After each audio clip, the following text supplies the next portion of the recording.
Hello friends, welcome to వి3 family. ఇప్పుడు నేను మిల్లెట్ నూడిల్స్ చూపిస్తున్నానండి. దానికోసం ఒక గిన్నెలో బాయిలింగ్ వాటర్ పెట్టుకొని బాగా మరిగించాలి. అందులో ఒక్క స్పూన్ ఆయిల్, కొంచెం సాల్ట్ వేసి మరిగించుకోవాలండి. మరిగించిన తర్వాత ఈ స్లర్ప్ ఫార్మ్ మిల్లెట్ నూడిల్స్ అండి.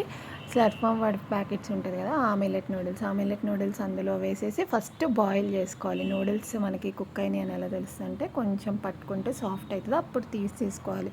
తర్వాత మనకు కావాల్సిన వెజీస్ అన్నీ వేసుకోవాలండి. దీనికోసం ముందుగా క్యాప్సికమ్, క్యారెట్ తరిగి పెట్టేసుకున్న ప్యాన్ పెట్టేసుకొని అందులో కొంచెం ఆయిల్ వేసేసుకొని చాప్డ్ గార్లిక్ వేసుకోవాలండి.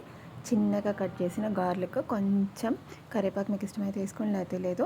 అండ్ మిగతా మనం కట్ చేసుకునే వెజ్జెస్ అన్నీ వేసుకోవాలి. క్యాప్సికమ్, క్యారెట్, క్యాబేజ్ అండ్ పచ్చిమిర్చి కూడా ఒక 2 వేసానండి ఇందులోనే. అన్నీ వేసి బీన్స్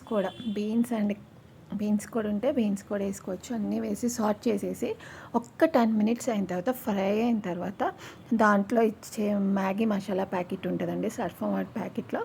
ఆ మసాలా వేసేసేసి నూడిల్స్కి ఎంతైతే సరిపడా సాల్ట్ ఉండిద్దో ఆ సాల్ట్, కొంచెం పెప్పర్ పౌడర్ వేసేసి అవి కలిపేసుకుంటే మిల్లెట్ నూడిల్స్ రెడీ.